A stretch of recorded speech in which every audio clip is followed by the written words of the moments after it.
Yep. Um, the only thing I ask is that as we've talked through this first problem and we revealed the answer for the first problem, let's discuss this first problem really quickly together. So we have N2 gas plus H2 gas leads to N2H4 liquid. Okay, so counting our atoms, we have 2 nitrogens on the left, 2 hydrogens on the left, and we have 2 nitrogens on the right and 4 hydrogens on the right. So we're going to play a guessing game. We've established that nitrogen is already balanced. We have 2 nitrogens on each side.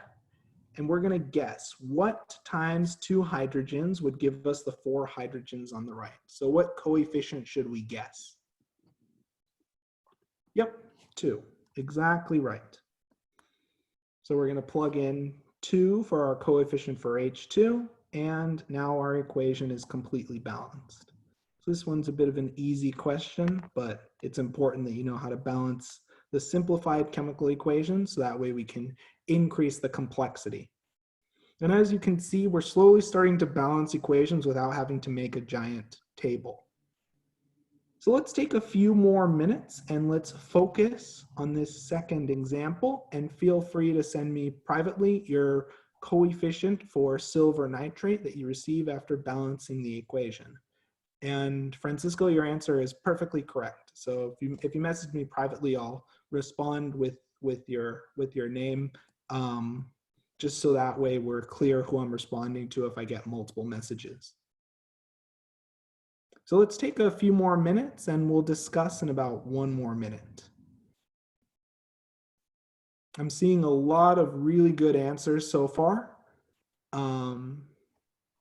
And it looks like a lot of students have already balanced this equation. So let's go through it together. So we have our equation all set up. So let's just count our atoms. And because this is an ionic equation, I really like to count ions as a shortcut.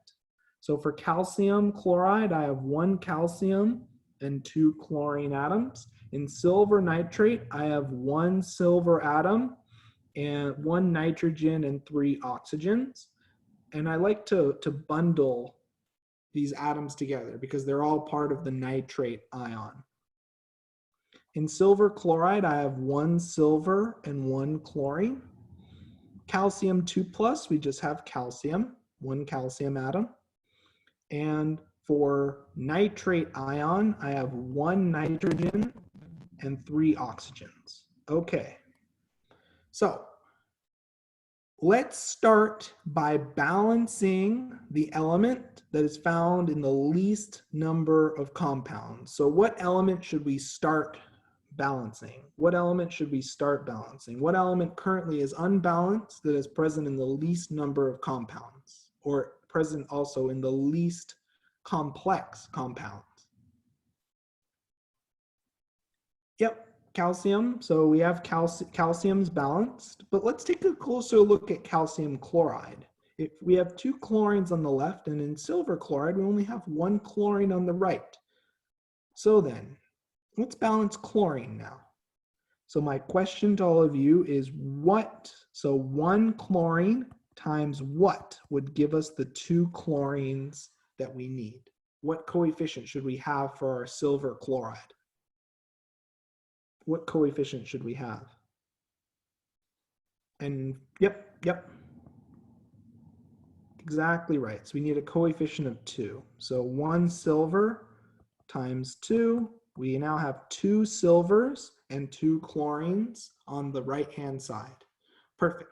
Now let's see what mess we've made. Now that we have 2 silvers on the right, we have 1 silver on the left. So let's play a guessing game once again.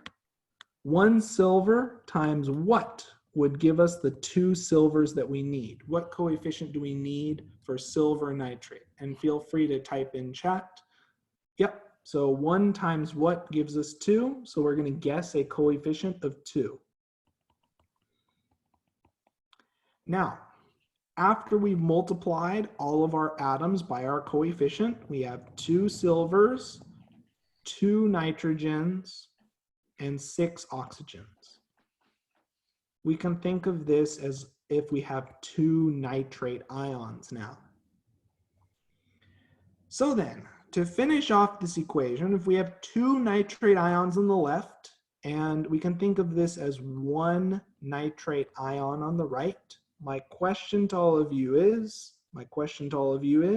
what times 1 nitrate ion would give us 2 nitrate ions? What times 1 would give us 2? 2, exactly. So I especially like for ionic equations to think about balancing in terms of ions. It can save you a lot of needless counting steps. Note, this method of counting ions isn't always perfect. That's why I also showed the atom counts in this example. Any questions on this example, or should we move on to more practice? It looks like we're okay, so let's keep going so far. So now we have a few equations that are best balanced using half notation. So let's take a moment and let's try to balance these 2 equations. And for each of these equations, just for your response, for question 1, you can type to me privately the coefficient for oxygen.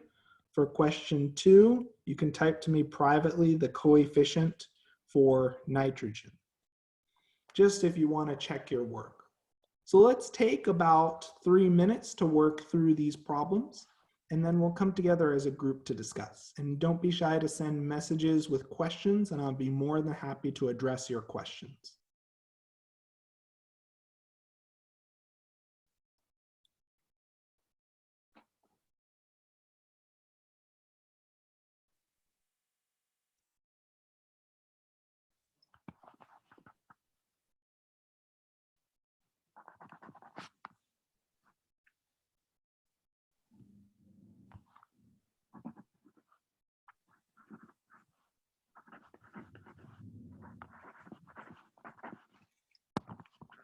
Mariano, that's exactly right. Yep, that's perfect for question 1.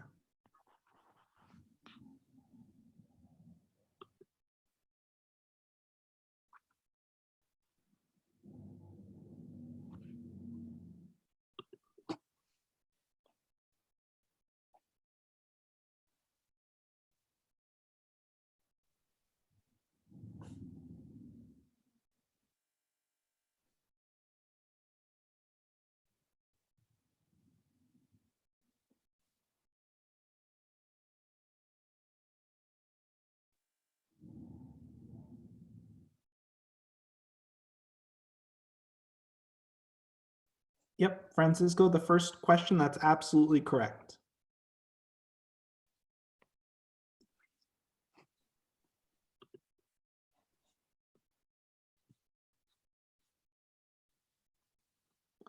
So let's discuss the first example. This one's a little more tricky than it appears, but if we're careful with counting our atoms, we can come up with a reasonable solution. So for our atom count, we have 1 nitrogen and 3 hydrogens from ammonia, and we have 2 oxygens from O2.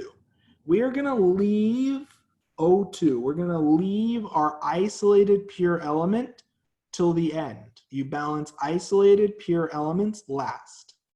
In nitrogen monoxide, we have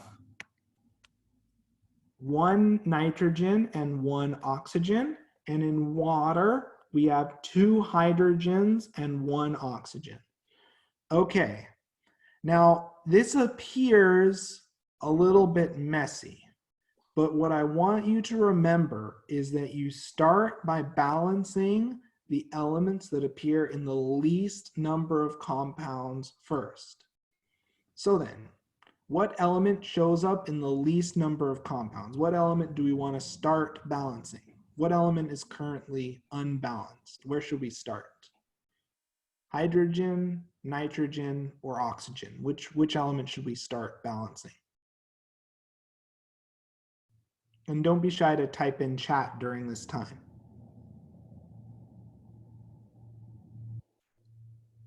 Yep, hydrogen is a reasonable choice because nitrogen appears balanced and oxygen is all over the place. So let's take a look at hydrogen.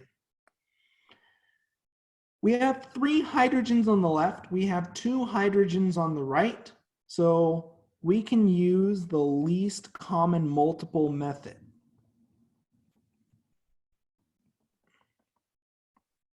So what's the smallest number that we can make that's common? That's a common multiple between 3 and 2.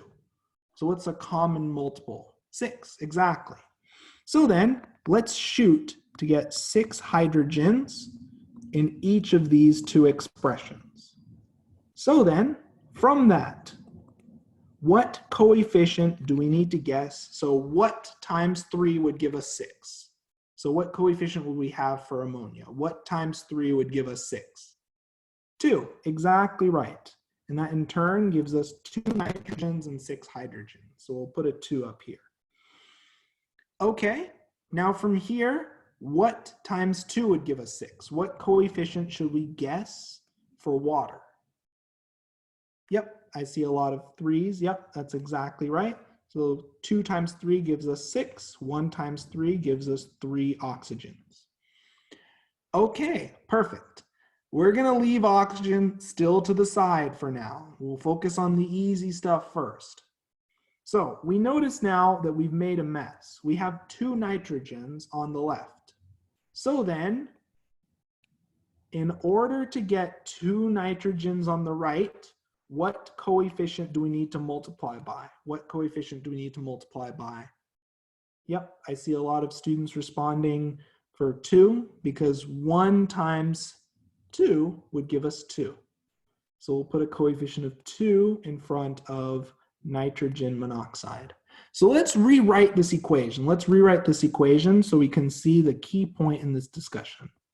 So we have 2 ammonia liquid plus O2 gas, don't worry, we'll get to that, leads to 2 nitrogen monoxide gas plus 3 H2O liquid.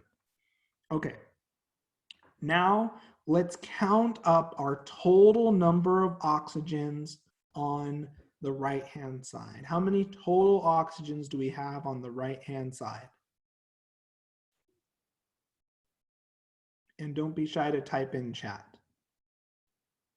Yep. So 2 plus 3 gives us 5 oxygens on the right-hand side. So then, if we have 2 oxygens in O2, and we had to guess a fraction, 2 times what would give us 5 oxygens? Yep, exactly right. So just as a refresher for fractions, you put your target on top. So how many oxygens do we want to have on the left? We want 5 on the left. We start with 2, so we write our fraction as 5 over 2. Okay. Now, we have technically balanced this equation, but what do we need to do to complete this problem? What do we need to multiply all of our coefficients by? What do we need to multiply all of our coefficients by? Yep, by our bottom number, we need to get rid of our denominator, get rid of our fraction, so we multiply by 2.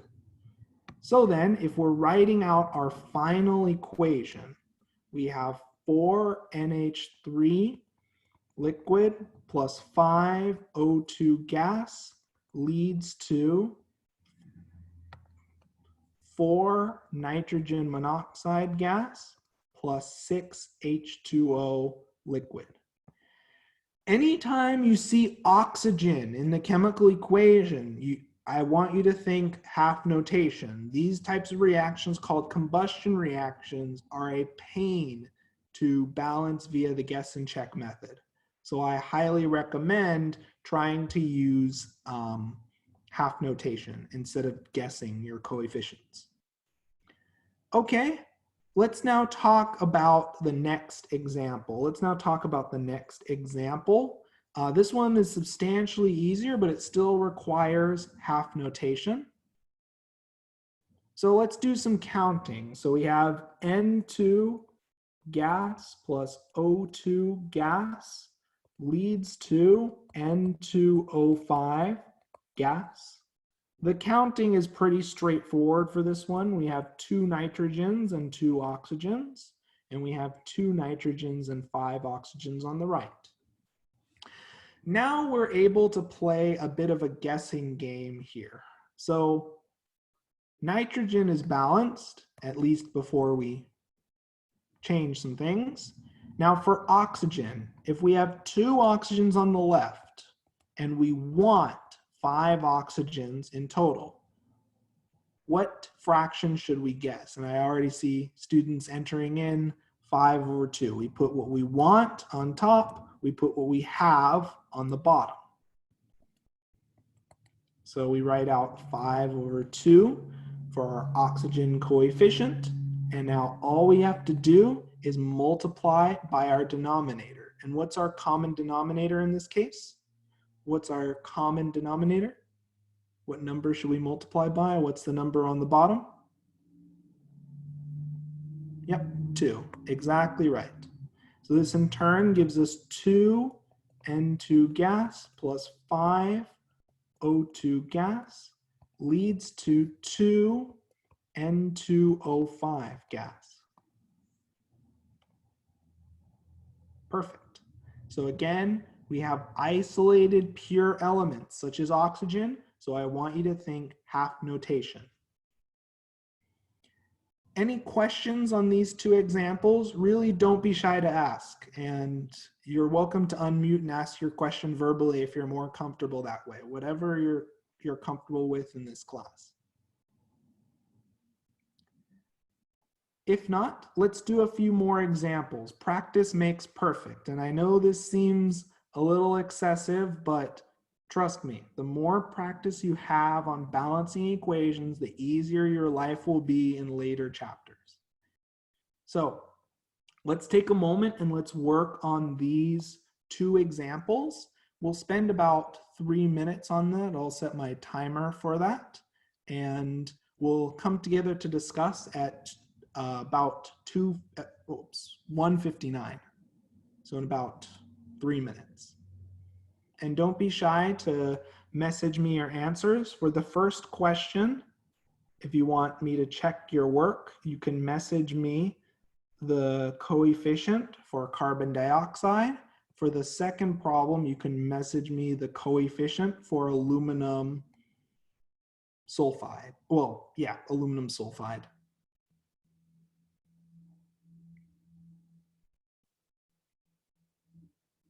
And don't be shy if you want to share or converse with your classmates. You're more than welcome to send them a message via Zoom chat and share and pool your answers or share and pool your questions. This really is a time for us to work through problems, go through lecture content, and get any questions you have answered.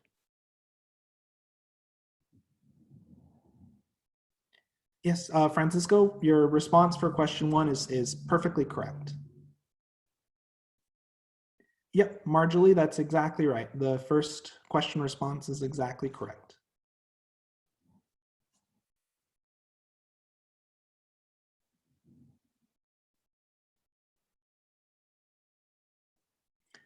So I see a lot of reasonable responses for the first question. So let's talk through this together and let's show each step. So we have aluminum carbonate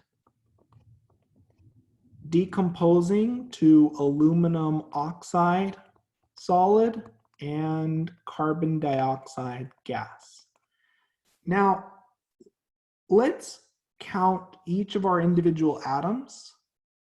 Joseph, your response is perfectly correct. So we have 2 aluminums. The 3 applies to all atoms within the parentheses. So our subscript applies to all atoms within the parentheses. So we have 3 carbons, and just as a check to make sure we're all on the same page, could we message publicly in chat, how many oxygens do we have on the left-hand side? How many oxygens do we have on the left-hand side? Yep, 3 times 3 gives us 9 oxygens. Perfect. I sometimes see these counting errors pop up, so that's why I always want to check our work. On the right-hand side, we have 2 aluminums and 3 oxygens. And we have 1 carbon and 2 oxygens from CO2. So we're not going to worry too much about oxygen for now. Aluminum is already balanced, so we can put a check mark and call it a day. Now for carbon, we have 3 carbons on the left. We have 1 carbon on the right. Victoria, yes, your response is perfectly correct. My question to all of you is, if we want to balance the carbons on each side, we want 3 carbons on the right. So what coefficient do we need? What times 1 would give us 3? What coefficient do we need for carbon dioxide? 3, that's exactly right. So that gives us 3 carbons and 6 oxygens. So if we add our oxygens together, we have 9 oxygens in total, and lo and behold, the equation is balanced. What I want you to take away, these examples are deliberately chosen as a survey of common reactions you'll see. So I want you to start trying to pick up patterns and potential shortcuts for balancing these equations. For in this case, this kind of decomposition of a carbonate, the key is to pay attention to the gas generated, pay attention to the carbon dioxide. Okay. Let's take a look at the second example. This one is just classic half notation. In fact, I think we've done a very similar example earlier. So aluminum solid plus S8 solid leads to Al2S3 solid, or aluminum sulfide. So let's count some atoms now. We have 1 aluminum on the left. We have 8 sulfurs on the right. We have 8 sulfurs on the left still, and we have 2 aluminums and 3 sulfurs on the right. So now let's play a guessing game. So in order to balance aluminum, 1 times what would give us the 2 aluminums that we need? What coefficient should we guess for aluminum? Yep, 2 is perfectly correct. So now we have 2 aluminums. Let's do the same thing for sulfur. What times 8 would give us 3 sulfurs? And this time we will have to guess a fraction. So what fraction should we guess for our coefficient for S8?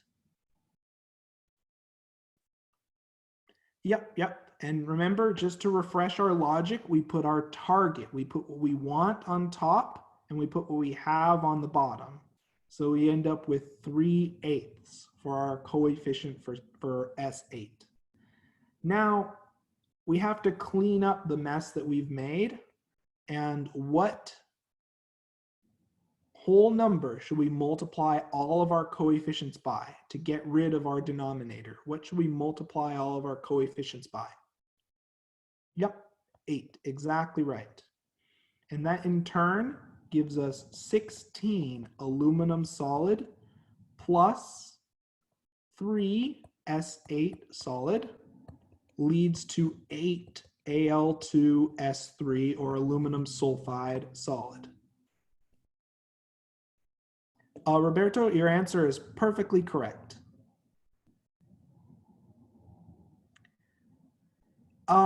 So you can use fractions for compounds. You can. However, I would caution against using half notation for entire compounds, because then the bookkeeping becomes very complicated. It's not that you can't use half notation for compounds, it's just it makes it much more involved. But if there is a case, and if you find using half notation to be easier when balancing every equation, you're welcome to use that. These are just a list of tools and methods you can use, and This tool in particular is really useful when you have an isolated pure element, because that way your fractional math is only associated with one element. Does that make sense?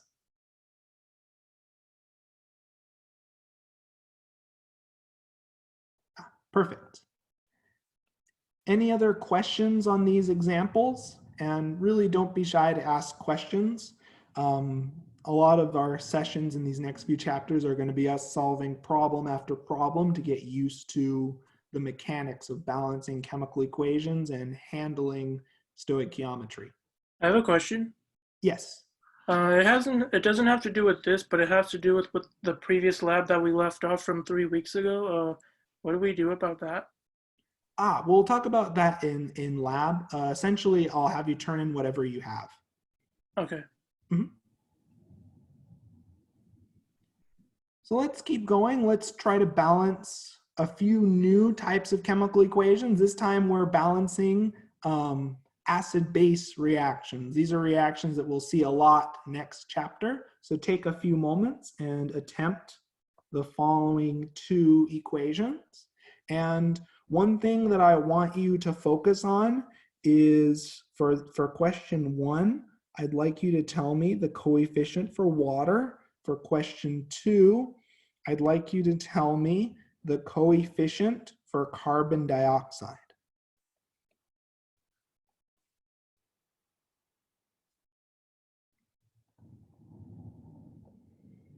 And we'll come together to discuss in about 3 minutes.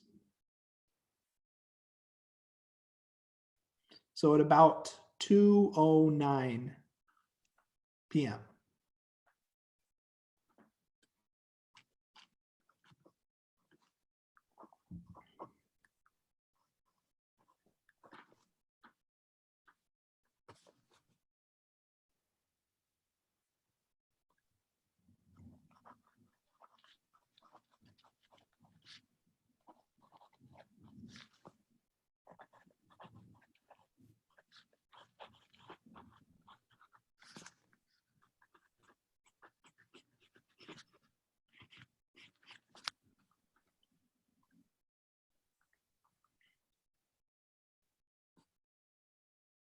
Professor. Yes.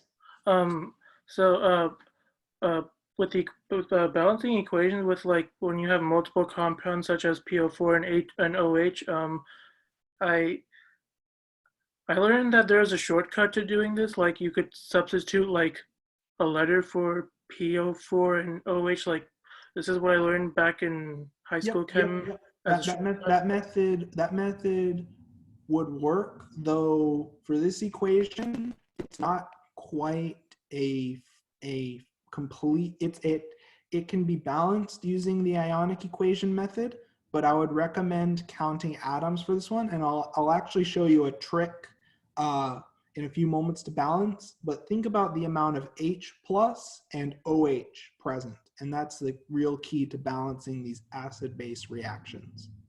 Okay.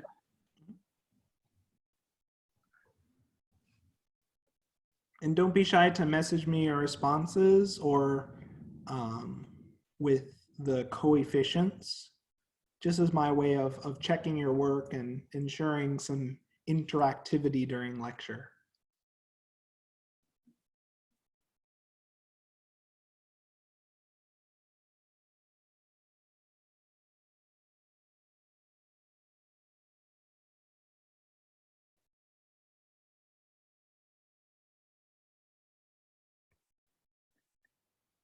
So it looks like it's 2, and for the first question, a coefficient. Let's go through this first question and let's count our atoms carefully. So in phosphoric acid, we have 3 hydrogens, 1 phosphorus, and 4 oxygens. And as we notice, we have an acid and we have a base. And in acid-base reactions, the key is looking at the amount of H plus and the amount of OH. So in barium hydroxide, we have 1 barium and we have 2 quote unquote hydroxide units. So I like to bundle the hydroxide ion together. And we'll see why in a moment, why this makes it super easy to balance acid-base reactions. On the right-hand side, we have 3 bariums, 2 phosphoruses, and 8 oxygens. We can also think of this as we have quote unquote 2 phosphates. Either method is fine. For water, we have 2 hydrogens and 1 oxygen. Now, and here's an important trick for acid-base reactions. In most common acid-base reactions, they follow the form H plus OH minus leads to H2O. So your goal in an acid-base reaction is to make sure H plus and OH minus are present in equal amounts. So let's show how this works in practice, okay? Let's show how this works in practice.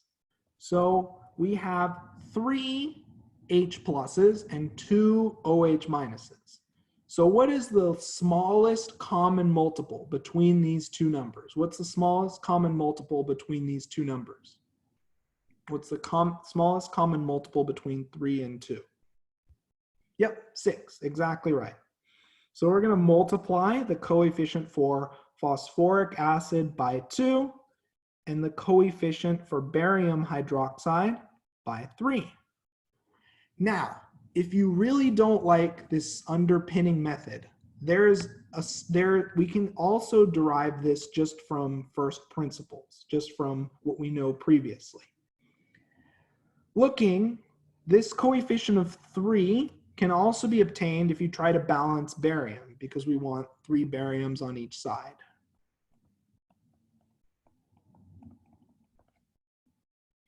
This coefficient of 2 comes from the fact that if we want to balance phosphorus, we need a coefficient of 2. So if you don't like my shortcut, you're more than able to get to the solution using your fundamentals.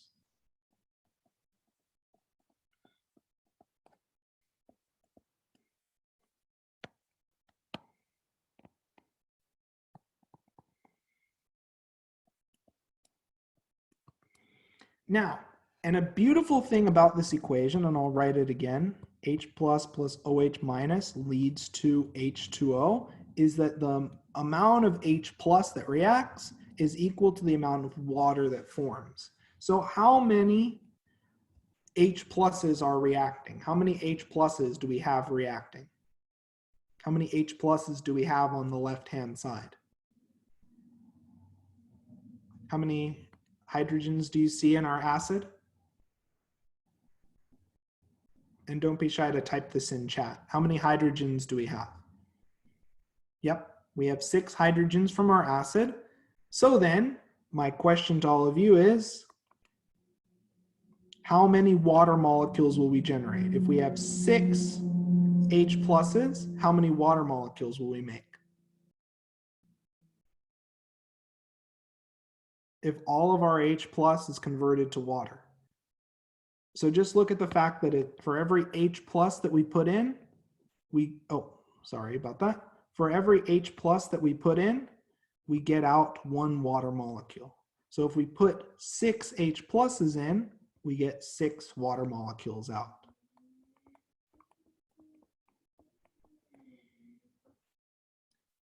So this is a shortcut to help you balance acid-base reactions. If we're working just from fundamentals here, we'd count our hydrogens and see we have 12 hydrogens on the left-hand side. So then, if we have 2 hydrogens from water, 2 times 6 would give us 12. Whatever method you're comfortable with. The reason why I like to talk about these shortcuts is once you know how to classify reactions, you're able to very quickly adjust your coefficients without having to go through this detailed counting procedure. Though I do recommend that you always do an atom count to check your work. Does this shortcut make sense? Are there any questions on this shortcut? This comes up a lot when we deal with titrations and other acid-base reactions. Essentially, you count the amount of H plus and OH minus and adjust your coefficients so the H plus and OH minus are equal. You know that the coefficient for water will be the same as the number of H plus ions reacting on the left-hand side. But as we've established already, we can also reach the same solution without using the shortcut. So whatever works for you. So let's just put our coefficients in. There we go. Any questions on this example? Don't be shy to ask questions. If not, we'll tackle the next example in the series. Okay, I guess we'll get started on the next example in the series. So, this case, this is another acid-base reaction. Let's balance this using just our fundamentals. Let's just use our fundamentals here. So in HCl, we have 1 hydrogen and 1 chlorine. In lead 4 carbonate, we have 1 lead, 2 carbons, and how many oxygens do we have in lead carbonate? How many oxygens do we have in lead carbonate? Please feel free to, yep, I see a lot of responses of 6 oxygens. 3 times 2 gives us 6. For water, we have 2 hydrogens and 1 oxygen. For carbon dioxide, we have 1 carbon and 2 oxygens. And for lead 4 chloride, we have 1 lead and 4 chlorine atoms. Now, there is a shortcut hiding here. I'm going to mention it, but we're not going to use it. So the fundamental reaction that's occurring under the hood here is that 2 equivalents of H plus react with carbonate to make carbon dioxide and water. You can use this fundamental equation for this carbonate acid-base reaction to balance the equation, but we're just going to focus on developing our fundamentals, as that's something that we can rely on for every single problem. Okay, so what element do we want to start with? What element is found in the least number of compounds? What element is found in the least number of compounds that we want to start with? And don't be shy to, so should we start with hydrogen, chlorine, carbon, oxygen? Sure, we can start looking at CO2. And what element specifically do we want to look at, as this is a carbonate decomposition? What element should we focus on? Should we focus on carbon or oxygen? Which one do we want to start with? Yep, I see a lot of responses for carbon. Okay, so we have 2 carbons on the left. So my question is, what should we multiply what should we multiply our 1 carbon by in order to get out 2 carbons? What coefficient should we put for carbon dioxide? 2, exactly right. So we have 2 carbons and 4 oxygens. Okay, perfect. Now let's take a look. What other element should we balance now? So carbons balance, that's good. Oxygen's still a bit of a mess. I see someone requesting chlorine, okay? So we have 4 chlorines on the right. So my question to all of you is, what times 1 would give us 4 chlorines? What coefficient should we guess for HCl? Yep, 4 is perfectly correct. So we have 4 hydrogens and 4 chlorines. So chlorine is now balanced. Okay, now what element do we want to balance? Let's just keep going down the list. What element should we balance? Hydrogen, sure. So we have 2 hydrogens on the right. So what times 2 would give us the 4 hydrogens that we need? Oh, for lead, we have 1 lead on each side, so we're already balanced. In terms of our coefficient guessing, if we want 4 hydrogens on the right, 2 times 2 would give us 4. So we have 4 hydrogens and 2 oxygens. If we add up all of our oxygens, we get in total the needed 6 oxygens on the right. So oxygen is balanced as well. So let's add our coefficient now, and we're done with this problem. Any questions on this example? Is everyone having enough time to work through these problems? I just want to make sure we're not rushing through. Okay, good, good. And don't be shy about telling me to slow down or if you need more time. The point of these problems is for us to work through them and for you to get practice while we have an opportunity to answer any questions you have. If there aren't any other questions, let's move on to some fundamentals here. Let's establish some fundamentals. Let me just check the time. This is a good stopping point. So we'll stop at this point in our lecture and we'll resume in lecture on Thursday. I'm planning, just as a heads up on Thursday, of lecturing and continuing lecture a little bit in lab, if that's okay with everyone. And of course, all of the recordings are going to be uploaded onto Canvas. So what we're going to do now is we're going to take a quick 10-minute break, and then at 2:30, I'd want everyone to join the lab meeting via Confer Zoom. So let me just show everyone how to join meetings really quickly.